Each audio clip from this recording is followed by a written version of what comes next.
Dear students, Assalamu alaikum. Identification of parts of speech. এখানে কয়েকটা rules বা আমরা যদি ওয়ার্ড অর্ডার দেখতে পারি বা বুঝতে পারি তাহলে আইডেন্টিফাই করার জন্য খুব সহজ তিনটা রুল এখানে আমি দিয়ে দিয়েছি। একটা হচ্ছে যে নাম্বার 1, প্লেসমেন্টটা, ওয়ার্ডের প্লেসমেন্টটা যদি আমরা বুঝতে পারি, যেমন আর্টিকেল, এরপরে অ্যাডভার্ব এবং অ্যাডজেক্টিভ এবং তারপরে noun, article, adverb, adjective, noun. আমি শেষ থেকে বলি, সেটা হচ্ছে যে আমি ধরলাম যে এ বয়, তার মানে আর্টিকেলের পরে বয়, বয়টা নাউন। নেক্সট আমি বললাম a good boy, A article, good হচ্ছে অ্যাডজেক্টিভ, বয় নাউন। তাহলে কি হলো? তার মানে আমরা আর্টিকেলের পরে পেলাম অ্যাডজেক্টিভ এবং নাউন। এবং থার্ডলি আমি 1 নাম্বার নিয়ে কথা বলছি। থার্ডলি এইটাই, article, adverb, adjective, noun. A very good boy, a very good boy. তার মানে আমার কি কি থাকলো? A article, very adverb, good adjective, boy noun. So clear? আমি আর একটা এক্সাম্পল দিই এটা থেকে। It's a beautiful day, a beautiful day. Day আমরা যদি বলি এ ডে, আর্টিকেল এবং নাউন। আচ্ছা, আমি এর সাথে দিনটা আরেকটু ভালো, তাহলে আমি যোগ করলাম এ বিউটিফুল ডে। তার মানে আর্টিকেল, তারপরে অ্যাডজেক্টিভ আসলো এবং নাউন আসলো। অ্যান্ড দেন ফাইনালি আমি যদি এর মধ্যে অ্যাডভার্ব আনতে চাই তাহলে কি হবে? অ্যাডভার্ব আনতে চাইলে আমাকে বলতে হবে এ ভেরি বিউটিফুল ডে। তাহলে আমরা 1 নাম্বার যেটা আমি দিয়েছি এখানে 3টা ভাবে আমরা বলতে পারবো, আইডেন্টিফাই করতে পারবো। এবং এটা, এই ওয়ার্ড অর্ডারটা সাধারণত ভার্বের পরেই থাকবে। অ্যান্ড দেন নেক্সট 2 নাম্বারে বি প্লাস অ্যাডজেক্টিভ, আমরা বি এর পরে অ্যাডজেক্টিভ পাবো। সাধারণত সেটা লিঙ্কিং ভার্বের ক্ষেত্রে হয়ে থাকে, যেমন it is nice, is nice.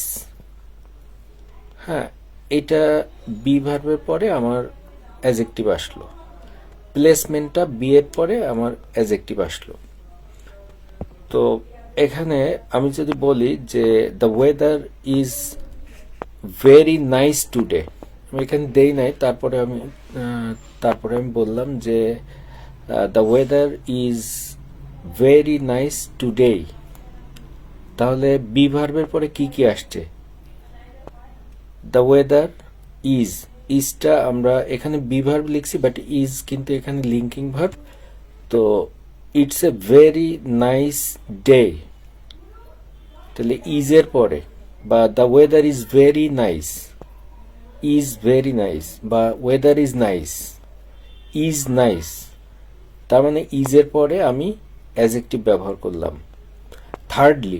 Thirdly noun, আমরা যদি আইডেন্টিফাই করতে না পারি একদম, আমরা যে কোনো নাউনের পরে ওইখান থেকে পিক করব ওয়ার্ডটা।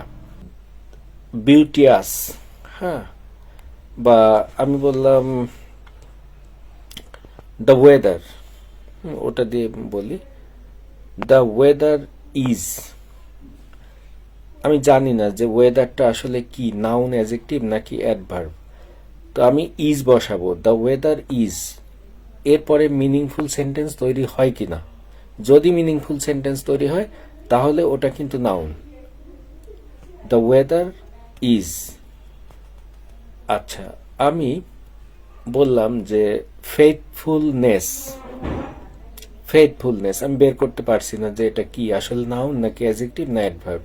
তো আমি একটা ইজ বসাই যে faithfulness is a quality of a dog. এক্সটেনশনগুলো আমি বাদ দিয়ে আমি ফেথফুলনেস, অথবা আমি বললাম যে পাঞ্চুয়ালিটি ইজ দিয়ে একটা সুন্দর সেন্টেন্স তৈরি করা যাবে। তার মানে পাঞ্চুয়ালিটি এটা নাউন। তার মানে আমাদের মনে রাখতে হবে একটা সেন্টেন্স শুরুর ক্ষেত্রে যদি ভার্বের আগে একটা সিঙ্গেল ওয়ার্ড থাকে ওটাকে আমাদের নাউন বলতে হবে অথবা প্রোনাউন। আমি রহিম ইজ এ গুড বয়, এই রহিম কিন্তু নাউন। আবার আমি যদি বলি যে beautification is a difficult task, beautification, আমি জানি না যে বিউটিফিকেশন নাউন, কিন্তু আমি ইজ দিয়ে সেন্টেন্স তৈরি করতে পারছি। সো তাহলে বিউটিফিকেশন এটা একটা নাউন। তার মানে আমার নাউন বের করতে হলে আমি যদি না পারি, আমার যদি মনে হয় যে আমি বুঝতে পারতেছি না, তাহলে ওইটার পরে একটা ইজ যোগ করে একটা সেন্টেন্স তৈরি করা যায় কিনা, যদি সেন্টেন্স মিনিংফুল তৈরি করা যায় তাহলে ওই শুরুতে ওই ওয়ার্ডটা নাউন। আমার মনে হচ্ছে যে কিছুটা হেল্পফুল হবে। Thank you very much.